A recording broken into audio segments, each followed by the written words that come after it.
Hey everyone, it's John from John in Theory, and I apologize. I'm doing this kind of in an amateur way because, well, as it turns out, I am moving this weekend, and so everything's being packed. I've got one lone poster on the wall, points, if you know what poster that is, and you'll have to forgive me. I'm still processing the new major motion picture, Avengers: Infinity War, previously titled Part 1. Still is Part 1, so there's that. And yes, I am wearing sunglasses indoors. It was an easy decision to make to keep wearing these sunglasses that I do in the other videos that are outdoors because I don't want you to see my eyes. I worry that you'll get to know me a little bit too quickly. So let's talk about Avengers: Infinity War, a movie that is very difficult to talk about without revealing things that are crucial, I think, to the experience of seeing it for the first time. And so I didn't even want to do any sort of spoiler-free review of the film, and I'm not even really doing a traditional review. I think there are plenty of reviews out there. I think reviewing this film is a challenge in the first place. So I just kind of want to provide some of my own knee-jerk analysis on the ending of the film, what could be next for Avengers Part 2, and sort of, where my head is at coming out of this one. I think that it is a movie that warrants discussion in more ways than I think we're used to. Reminds me a bit of what I imagine would be The Empire Strikes Back. I wasn't alive when that movie came out, but that attitude of what's next? Something pretty crazy went down. So if you don't want to be spoiled on the movie at all, this is your final chance to get out. So, Avengers: Infinity War, it definitely surprised people in my theater. It was an experience sitting there as the credits rolled, and it was just pure silence. Everyone was shocked, and I've had some debates here and there with people about what it necessarily means, to the extent that, well, some folks have said, the movie doesn't really have consequences.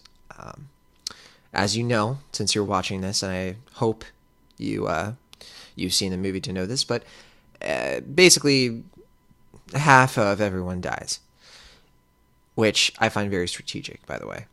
And we're ending Infinity War in a situation where the bad guy wins. Very great villain, by the way. Probably my favorite Marvel villain in quite a while.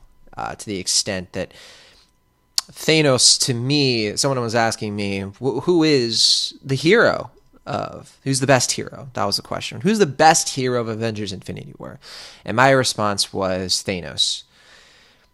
Mainly because this is another situation where you understand his motivation. You understand why he would do something, why somebody as powerful as him could exist, and what it means. In the comics, I'm packing, so I have the Infinity Gauntlet omnibus, but it's in a box somewhere. But what I don't love about how they do this in the comics is that Thanos, he's a little weird. He just kind of is in love with death.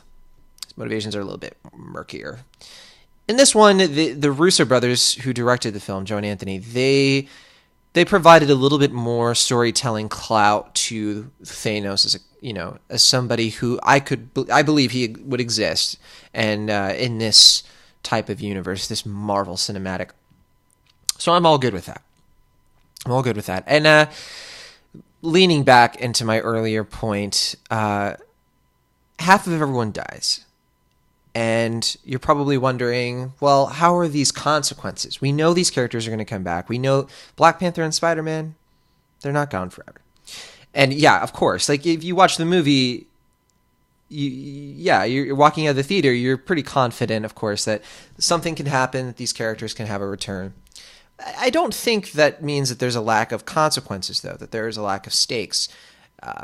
For the movie to succeed and getting you excited for the next one, it has to raise a question. And the question has to be, how do they get out of this? Sure, you can buy that, in the end, people will come back. Totally fair for you to assume that. But the how is the interesting part. And the to what extent could everything go wrong is the other interesting part, because just take a look at the cast that remains. Again, very strategic and kind of inevitable, the fact that everyone who is left is it's the core cast of the Avengers. Take a look. Everyone who died, everyone who vanished, it was very on purpose that it was all of the new Phase 2, Phase 3 characters. I'm going to assume because the new Ant-Man movie coming out this summer is supposed to take place before Infinity War. I'm assuming that Ant-Man is gone as well. Because by the time we get to these characters finally having their conversations, that's going to lead into our final conclusion to the Avengers experiment. It is going to be one last assemble of Iron Man, Captain America, of the Hulk, of Thor, Scarlet Johansson. I should have just said, I almost said Scarlet Widow, Black Widow, and of course Hawkeye. They're all still remaining. They don't show that Hawkeye is still around, but you have to assume this is what they're going for. A lot of people expected Captain America and a lot of people expected Iron Man to die in this movie. I kind of was going into it like, I don't know. That would be pretty quick for either one of them to die because there's still resolution to be had between these two characters. And I do think that these characters are leaning towards some type of conclusion. It could mean all sorts of things. It could mean death. It could mean retirement. It could mean who knows. But the important thing is that we are in a place where the original Avengers are going to get together and try to save the day again. And if you're wondering, well, I want to see Black Panther. I want to see Spider-Man. I want to see Doctor Strange. Well, don't worry. The way the Soul Stone works, and this is straight out of the comics, and I have a feeling this is what they're going for. If you were killed by the Soul Stone, which half of everyone was, then you are going to be able to exist in sort of like an other world, and your soul will still be in another place. And already, I'm sure theories are out there about how things are going to go down. I would like one of the things that crossed my mind is that, are the original Avengers going to sacrifice their souls to bring back people? I don't know if that's kind of shaky. I don't know if that would necessarily pan out, but the bottom line is that the reason the ending of Infinity War works for me is because the whole movie is about all of these characters colliding, even the Guardians of the Galaxy, right? The only one left is Rocket. And all of these characters are colliding, and the movie has the cojones to just clean house and simplify. And that is where, because along the way, I was really worried about this one. How are they going to finish this? How are they going to get us excited for a part 2? And they did it. They did it by scaling back this war and sort of getting across the idea of war itself. There is a reason this is called Infinity War and not Infinity Gauntlet, by the way, because I believe the Russo brothers looked at this and they're like, what are the real consequences of war? Death. And in war, a lot of people die. And it's a nice little storytelling flourish to say at the end of the first part, we're going to suffer mass casualties. We're going to drive it home what these characters are feeling, experiencing, and losing as they lean into the part 2, what they're fighting for. And this movie is wonderful. I really believe it. It does everything it needs to do to drive these points and themes across. The idea of loss, especially, they found a way to incorporate Thor's tragic story up to this point. Tossing aside the jokes, I mean, Thor Ragnarok really did a number on this guy. And watching him pull through that loss and then expand that to every other character, giving the audience a chance to understand what Thor is going through, extended to all of the other characters. This is just really efficient storytelling, and they really pulled off something I think that is just impressive. I was massively impressed by this movie. I was impressed by how much I cared about the villain's plight, how much I bought into his idea of we get the feeling from the comics, from the trailers, that he wants to wipe out half of everybody. He wants to balance out the universe. And, evil dude. It could have been enough, I guess, for the movie to leave it at that. But the fact that, no, he explains his motivations in a way that makes his case strong. His backstory on Titan how he warned against what was going to happen, extinction. And so to him, he is doing whatever it takes to get to that point where, extinction doesn't happen for the entire universe. Crazy guy, but you understand how he got to the place he was with very little time granted to that part of the story. I'm just thoroughly impressed. After seeing the movie just one time, I completely understand what they were going for. I completely buy into how this is the culmination of a lot of events, and I was never really confused. I've been confused before when it comes to the MCU version of the Infinity Stones. I forget, because I still think of them as gems, and then I get confused when they end up in different places and they're used in ways that are strange. But regardless, it all works here. This movie just completely works. It's hard to grade. It's hard to review. It's hard to recommend to anybody who doesn't already want to see it. It would be interesting to present this movie to somebody who's really liked the Marvel films maybe, but is just sick of them.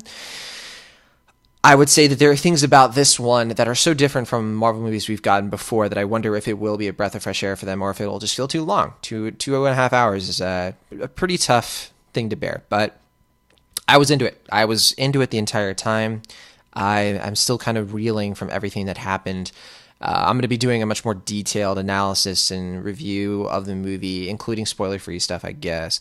On Cinemaholics, we're recording pretty soon, and that episode will be out on Sunday. But, until then, I'm just still thinking about what's next. And what's next, just to reiterate, we have these core Avenger characters getting back together again. We're going to see some resolution between Steve and Tony. I mean, you knew that neither of these characters were going to die before they had it out one last time and settled their issues. And even if you believe that it's not a big surprise, or that even if you believe that these characters are coming back, the ones who vanished, I think I still felt it. I still felt their loss, and I don't want to. I don't want to act as if there's a better way to do that. Like there was no way they were going to fool us completely. So I think that the way they went about it again, like Empire Strikes Back, you have a feeling, Han is going to come back, but you still wonder how can they come back from this? How can Luke defeat Darth Vader? We're getting into that again. A couple of other loose thoughts I just want to get out there. There are issues with this film from a structure point. They reuse certain story elements here and there, elements in terms of like Thanos is holding somebody to get information out of somebody. He tortures somebody they love. That is repeated over and over again. And I think that it ties in pretty well to what the point of the movie is: loss and love and attachment. The Thanos scene with Gamora is especially strong. Gamora, oh my gosh, I just kind of really is giving her due in this one, by the way. All that stuff, though, it kept happening over and over again, which was a little tiring, but they did play it up in ways that were interesting each time, I guess. But like they do it with Thor and Loki, and then they do it with Gamora and Nebula, and then they do it with Gamora and Peter, and then they do it with Doctor Strange and Steve, or Iron Man, and that's another thing. I've talked to a couple of people, and I have a feeling this is probably going to be an issue. Why did Doctor Strange give the Time Stone to Thanos? You might be wondering that coming out of the theater. I think it's rather obvious what's going on here. If you remember Doctor Strange, when he has the Time Stone before the big fight, and he's reviewing the 14,605 options, and there's only one way to win. As you may have heard, before he fades out, he tells Tony this is the only way. So I think Doctor Strange knows at that point that he knew that Peter Quill was going to ruin things. He wasn't going to be able to contain his anger. He knew that they weren't going to defeat Thanos then and there, but a way for them to win involves Tony. So Doctor Strange gave the Time Stone to Thanos because Tony has to survive, because this is the way that they win. And I think it all comes into Tony and Steve, Thor, the original Avengers have to get back together. This is the only way they're actually going to defeat Thanos long term. It's the only way that they're going to defeat him, even though it means they have to allow him to get to his most powerful. So it's sad because Doctor Strange is gone. He didn't reveal the whole plan, probably because the whole plan wouldn't work if anybody else knew about it. It's pretty it's pretty meta too, because Doctor Strange himself, or it's Doctor Strange himself, Benedict Cumberbatch, the actor who plays Doctor Strange, he's the only one who's read the entire script. It's kind of funny how they kind of revealed that a while back, and for reasons I think are a little bit more obvious now. So I actually think that this works pretty well as a way to, it's like Doctor Strange's parting gift to Tony, and I think Tony is smart enough to realize that. I also I like at first I had a difficult time understanding Tony's arc in this movie of like, well, he just kind of goes to another planet, and his arc is kind of introduced as like he wants to have a baby with Pepper, and then he leaves and fights and then loses his only begotten son, Peter Parker, which I think is funny and I think it works basically, but I did think that was a little like, okay. I mean, his story arc is probably going to get a little more interesting in the next movie because it involves him and Steve patching things up, I guess. But hey, I've come around a little bit because I do think that Tony is going to feel immense guilt for his decision on the donut ship.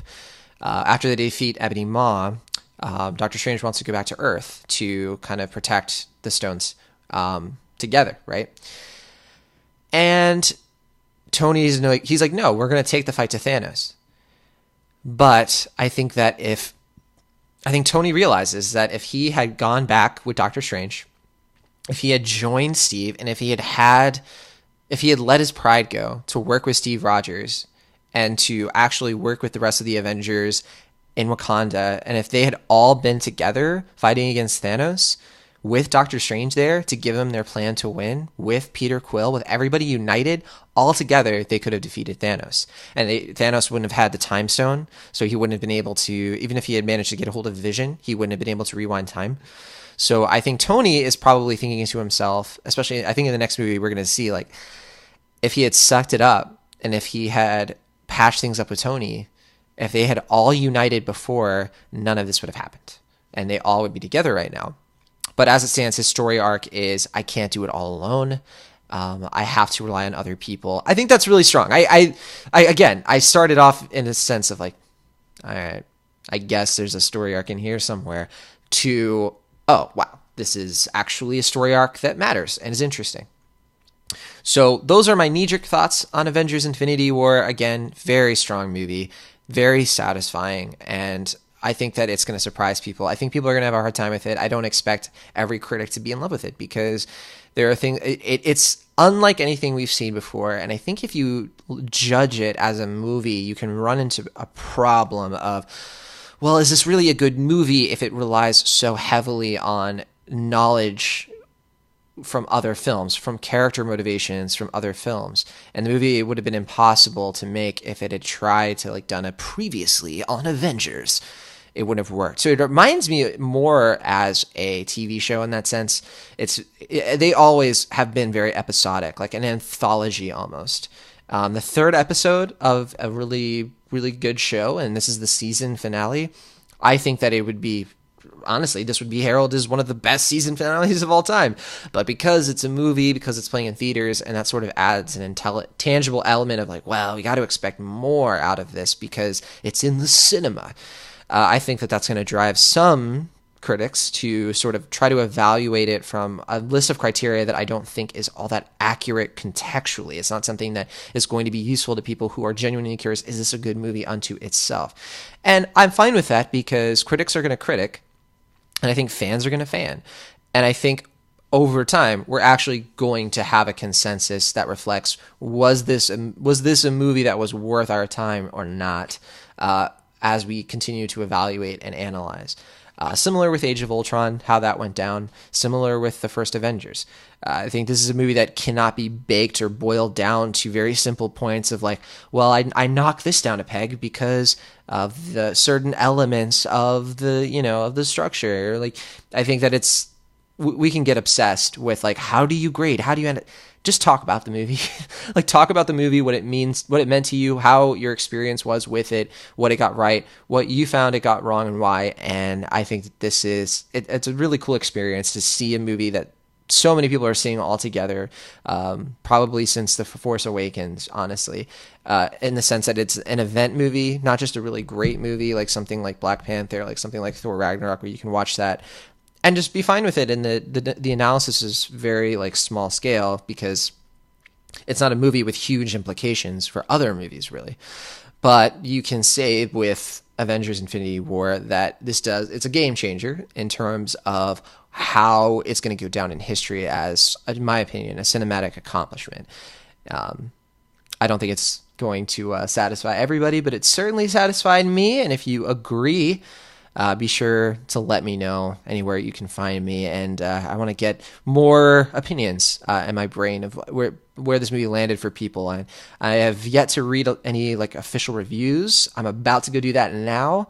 I've seen the Rotten Tomato score. I haven't seen the average rating. I'm not really quite sure where people are at with this one overall. So I'm going to go do that now. And hopefully by Cinemaholics, I'm going to have a better idea where people are at with this one. But thank you for taking the time to hear me out on where I'm kind of standing on this movie, how I feel about it, and honestly, what I'm expecting for the next one. I'm expecting something pretty great, and I hope you are too. All right, bye.